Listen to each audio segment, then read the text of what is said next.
Dzień dobry.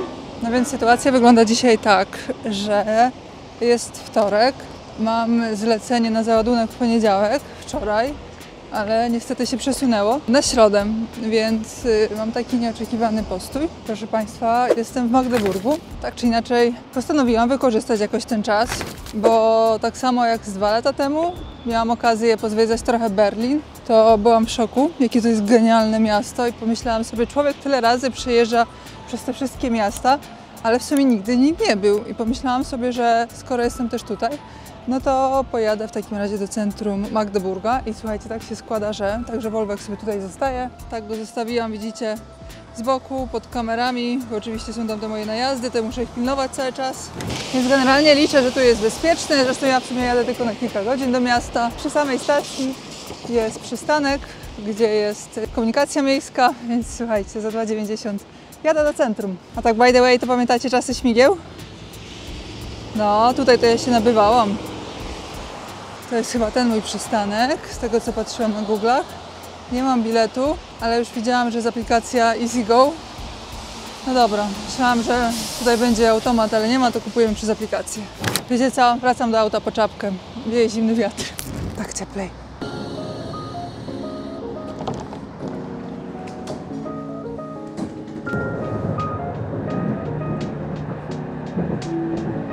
Przyznam się szczerze, że ostatecznie nie udało mi się kupić biletu. Tutaj nie było automatu.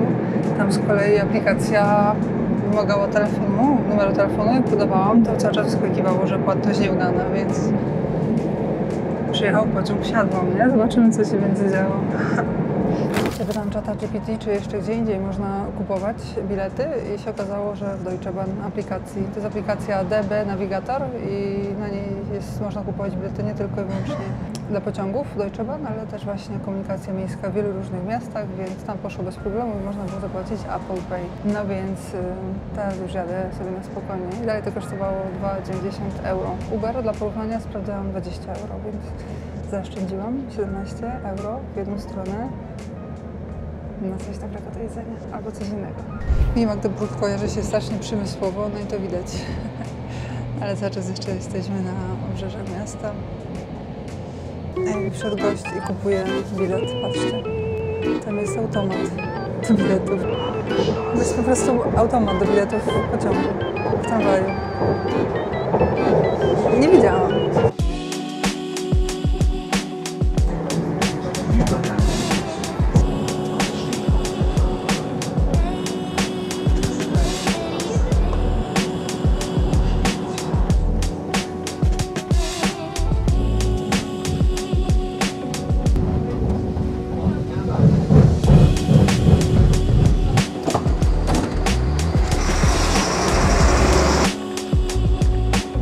No więc generalnie mój plan jest teraz taki, że jestem głodna. Nic dzisiaj jeszcze nie jadłam, może jest mocno po południu, więc chyba pierwsze pójdziemy coś zjeść, a wtedy chcę zobaczyć katedrę.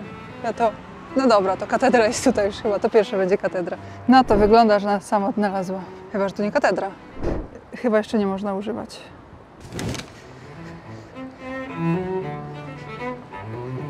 Zobaczmy, co piszą internety. Katedra Świętego Maurycego i Świętej Katarzyny w Magdeburgu to imponujący przykład gotyckiej architektury sakralnej, będący jednocześnie najstarszą katedrą gotycką na terenie Niemiec. Jej budowa rozpoczęła się w 1209 roku na miejscu wcześniejszej romańskiej świątyni, a zakończyła się dopiero w 1520. W sumie to pierwszy raz widzę jakieś wściekłe psy na katedrze, ale w sumie motyw zwierząt to rzeczywiście jest bardzo popularny.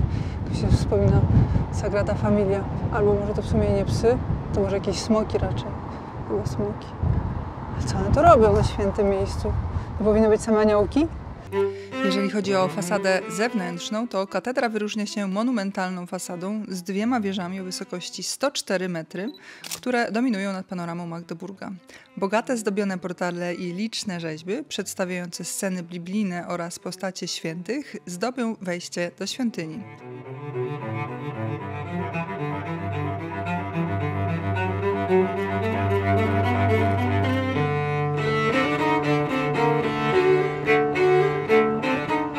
Chciałabym wejść, ale jeszcze się da, to dopiero zobaczymy, bo to różnie bywa. Patrzcie, jakie grube mury. O, chyba tu jest wejście.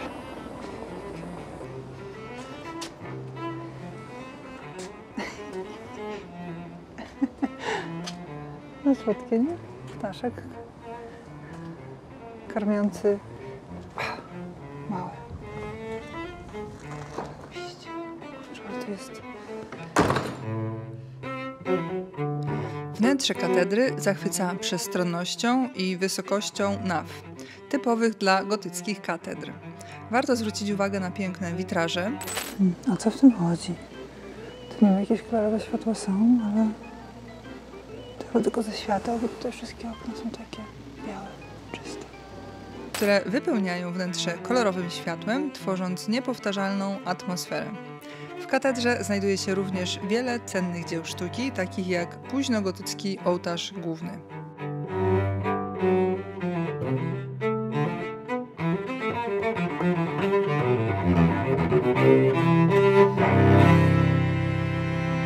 Ciekawostki. W katedrze pochowany jest cesarz Otton I Wielki, pierwszy cesarz Świętego Cesarstwa Rzymskiego, który uczynił Magdeburg swą rezydencją. Podczas II wojny światowej katedra uległa poważnym zniszczeniom, ale została pieczołowicie odbudowana i ponownie otwarta dla wiernych i turystów w 1955 roku. Katedra jest znana z doskonałej akustyki, dzięki czemu regularnie odbywają się w niej koncerty muzyki sakralnej i organowej. Chciałabym pójść na taki koncert muzyki organowej w kościele, w katedrze. To musi być niesamowite.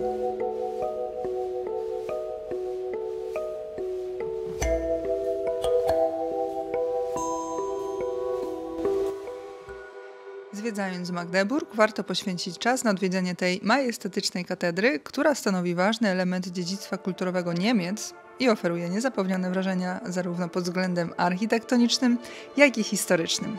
No to poszłam i widziałam. Tak, porównując tą katedrę do tych wszystkich, które widziałam wcześniej, to jest taka surowa i prosta. Kamień, okna bez witraży. No i tak bardzo surowo.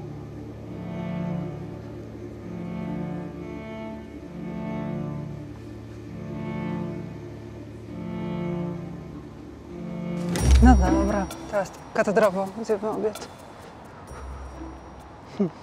Zobaczymy. Wygląda na to, że teraz będzie burgerowe, ale to nic, może być też burgerowe. Jakiś nie mogłam znaleźć niemieckich fajnych w okolicy.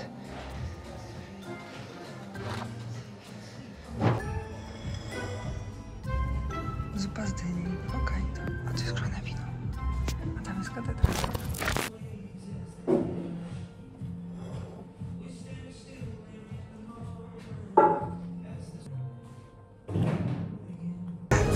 Taka rolada, jak po śląsku. Ciekawe, co? Że mi się gorąco po tym winie zrobiło.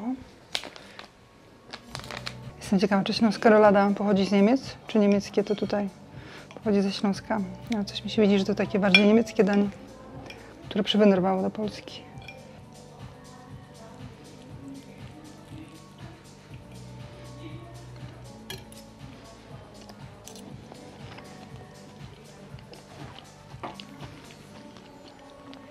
No dobre. Dobre. Bardzo domowe na taki namot. Przyznam, że się trochę przejadłam. Idę jeszcze tam zobaczyć, bo tam widziałam coś takiego w stylu Weihnachtsmarkt, czyli takiego jarmarku świątecznego.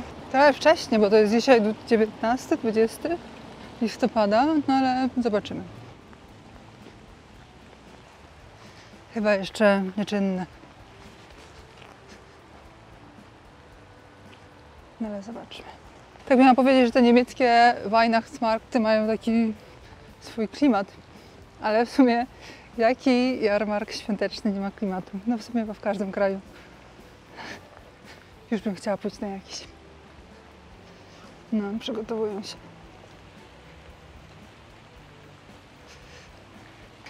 Nic tu po nas. Idziemy teraz do Zielonej Cytadeli, która jest różowa z tego, co widziałam na Google, ale Google pokazuje mi to jako kolejną atrakcję tutaj w Magdeburgu.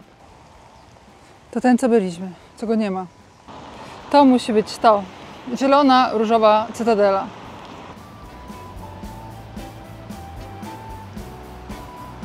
Każde miasto w Europie teraz już się szykuje na święta Bożego Narodzenia. Widać już dekoracje. No, a później będzie pięknie. O, jest apteka. Musimy tam wstąpić. Musimy wstąpić, kupić coś przeciwbólowego, bo potrzebuję. Nie spodziewałam się, że tak długo w trasie zostanę. Już 3. tydzień potrzebuję. Ale taka ciekawostka, że w Polsce można kupować jakieś środki przeciwbólowe na stacjach benzynowych. Wszędzie. Nawet ile kosztują środki przeciwbólowe w Niemczech? 4 euro. Taki ibuprofen, 20 tabletek. Kończąc temat, jak Polak wyjeżdża za granicę i potrzebuje tabletek, środków przeciwbólowych, no to za pierwszym razem jest mega w szoku, że nie ma ich na stacjach benzynowych, nie ma ich w sklepach. No, więc trzeba chodzić do apteki. O, ale to jest śmieszne. Ach, czekajcie, wiem. Byłam ostatnio w Austrii, w termach, które miały ten sam motyw.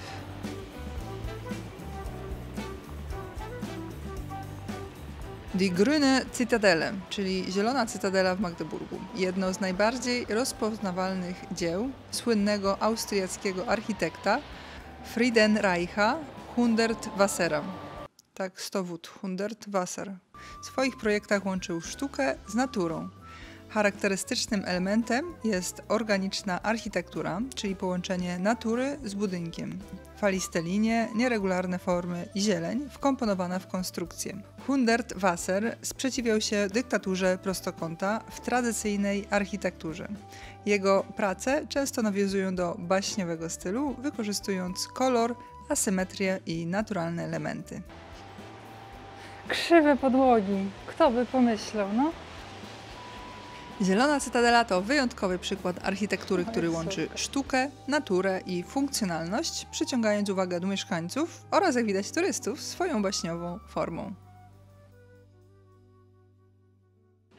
No, jakie to jest słodkie. Popatrzcie, ile to jest domków, ptaszków. O, patrzcie, ja już się załapię na jakieś grzane piwo albo wina. No więc słuchajcie, udało się. Otwieram sezon jarmarków świątecznych i grzanego wina Weihnachtsmarkt 20 listopada w 2025 roku, więc w Zielonej Cytadeli w Magdeburgu. Powiem Wam, że ta Zielona Cytadela, która sobie jest różowa, jest mega pozytywna. Strasznie przypomina mi ogrody Gaudiego w Barcelonie, ale to jest zupełnie inny architekt. I jakiś czas temu właśnie, jak robiliśmy materiał dla Allison Transmissions, którzy mają swoją siedzibę i produkcję na Węgrzech, to właśnie po austriackiej stronie spaliśmy w hotelu z termami. Postaram się znaleźć linka. No i generalnie tamte termy były też mega niezwykłe i cały budynek, bo był zaprojektowany przez tego samego artystę. I teraz jak zobaczyłam już to, myślę, aha, ja już tego pana znam. Nie pamiętam, jak się nazywa, ale jak będę nagrywać dla Was narrację, to już się wszystkiego dowiem, więc już będziecie wiedzieć. Hundertwasser. Może już teraz może wiecie.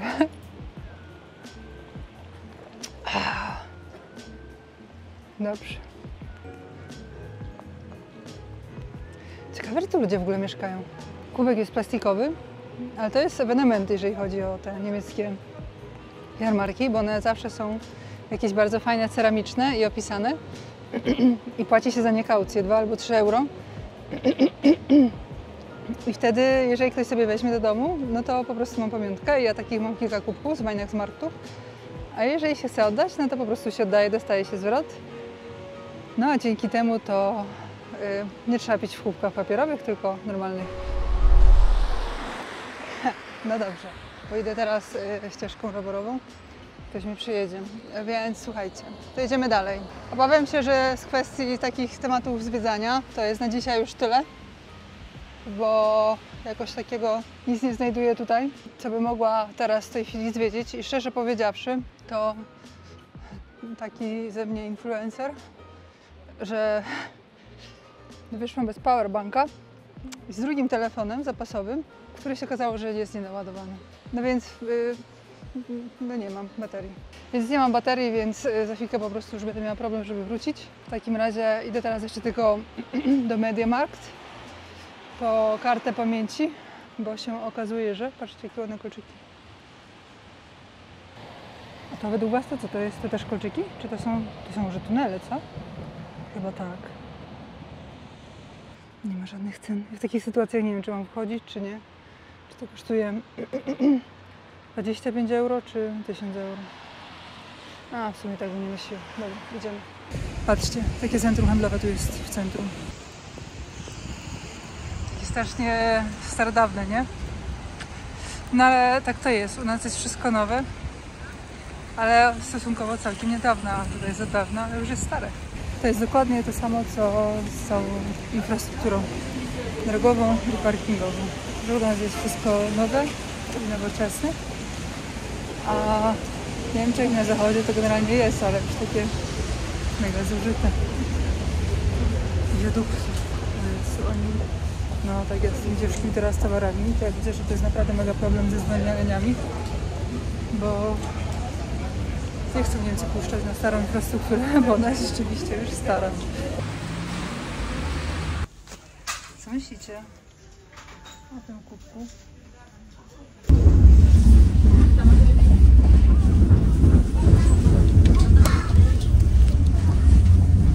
Tyle co zdążyłam.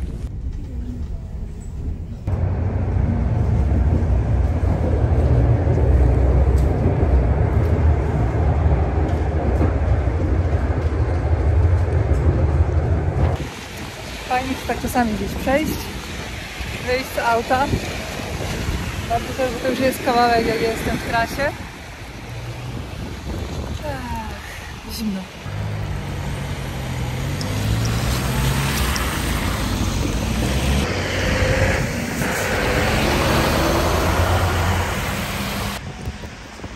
Wolwek!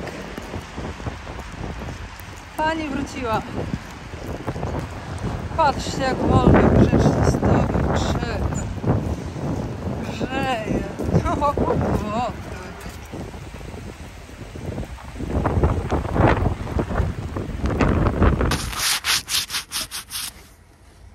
cała jestem mokra, wszystko do suszenia. Tak strasznie pada. Normalnie to powinien być raczej, według mnie, śnieg. A my tu mamy deszcz. To nic. Buty mi trochę przymokły, ale powiem szczerze, że mam tą kurtkę zimową. Żeby ją tak, niech tutaj sobie schnie. Kurtka zimowa, pod spodem to futerko, pod spodem jeszcze termoaktywne, więc powiem Wam, że zmarznąć absolutnie nie zmarzłam. No ale dobrze. To był fajny dzień. Oczywiście bym wolała załadować i jechać dzisiaj w nocy, ale czuję, że wykorzystałam jakoś ten dzień. A tymczasem do zobaczenia w kolejnym odcinku. W kolejnym odcinku co robimy?